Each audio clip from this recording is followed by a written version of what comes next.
Okay, I'm going to talk to you about Songlines, which is a cycling project that's been going for about a year. It's linked to research we're doing at the ISCT, but the premise of this is that we're going to use social interaction to create a collaborative mapping of Leicester using GPS, and we are looking for volunteers to complete that stage of the project. Now, the reason I got started with kind of mobility was about 2004, when mobile phones were still in the kind of embryonic stage. Artists were already picking them up and making artworks with them.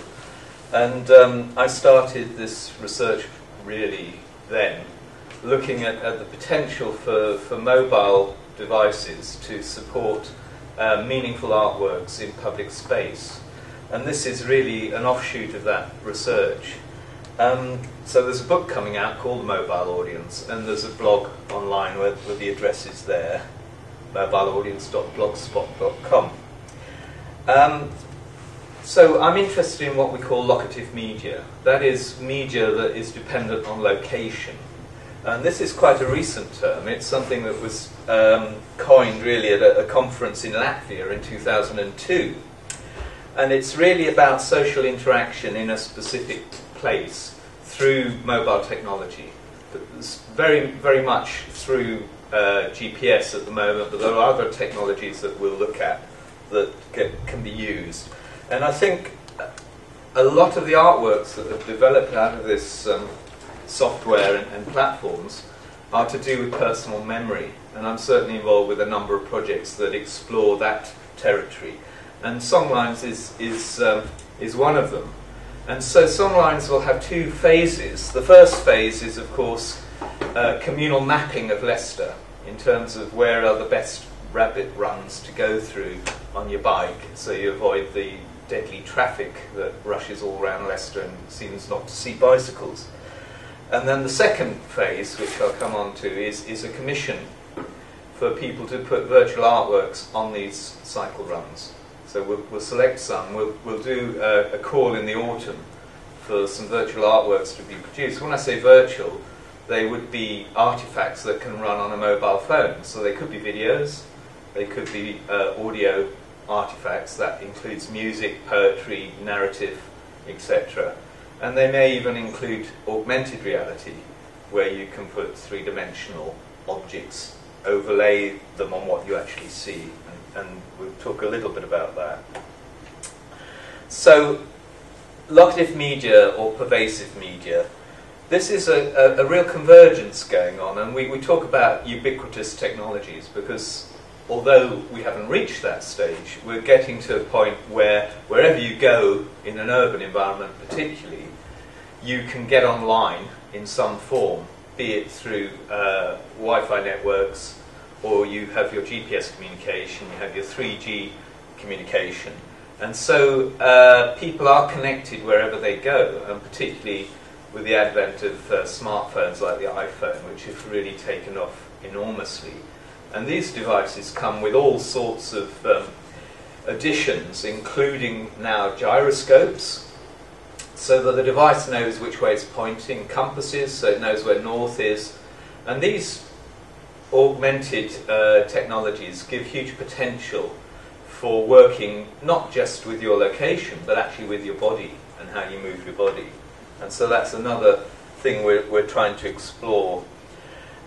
So this has a huge impact on the way we communicate, on the way we develop narratives, and I mean narratives in the broadest sense, social narratives, the stuff that some of you have been engaged with Amplified Leicester, and how people participate, how they work together, and how they receive these things. And when I say reception, I mean, you know, as an audience, how you work with this stuff.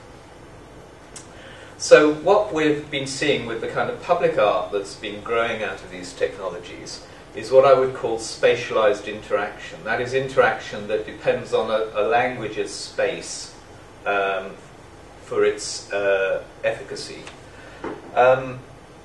And so we are beginning to see this interactive public engagement, not just in information systems, which there are a lot of them around, like heritage trails, and yesterday I was talking to this Leicester City Council about how you can use mobiles with heritage trails, but also with a huge number of different modes of understanding artworks, narrative. We have an emergent field coming here, and I think that public engagement is a real challenge to what we call the traditional structures of narrative, which tend to be linear curves that have a beginning, a middle, and an end. And here we're beginning to get a territory where we have these interlocking stories, really, that are coming from lots of individuals living their lives, mythologizing themselves within that new space. So the whole idea of a creative individual author becomes problematic, and we come to this idea of mass authoring, and authoring in a new way, authoring in a way that is partly taking the fabric of your life and reinterpreting it and representing it to this connected audience. So a very interesting moment, I think, in what's going on for people like myself who come to this with a background in both in narrative and art. So the audience is no longer tied down to the screen in the living room or on the computer. They're in motion, they're within a real landscape, and they have all sorts of other memories and feelings about that landscape that overlap with the content that may be coming through on their mobile phone. So you have this really a step change, I think, a potential for a new kind of art where these things overlap and get resonance from their convergence. And I would say we're moving from the concept of virtual reality into, which is a simulation of reality, and is clearly distinct from reality, into a state of augmentation where reality and the virtual are overlapping so tightly that you cannot pull them apart. In other words, they become a hybrid reality. And that's a really interesting moment, I think, because we you know, in the 80s and 90s we talked about virtual reality, cyberspace. It was definitely something separate from us, another space you entered. That is no longer true. We are in this melded space, thanks to ubiquitous technologies. So they're bound to location, they work through GPS, and there is a whole issue behind this, because, you know, we're dealing with mapping and issues around mapping with these technologies, and if you look at Google Maps, they've become a kind of ubiquitous interface. But we ought to have some reservations about this, and this is why I think the personalised map is very important. Mapping has always been a subjective practice. There is no such thing as an objective map, and that's rather odd to say when you think, well, a map is just data. If you look at these two maps, this is what we're used to seeing the world as. This is a Mercator projection, which was actually produced at the height of the age of discovery, but I would also term it the age of colonialism. And of course, it makes Europe the very centre of the map. It shrinks the size of the southern continents. After the war, the Peters projection was produced. Now, it distorts the world, but actually, in terms of area, everything is correctly represented. And Europe becomes this tiny place. Africa, South America, Australia become these enormous places, and rightly so. Same with China and India. They've changed their meaning in this projection.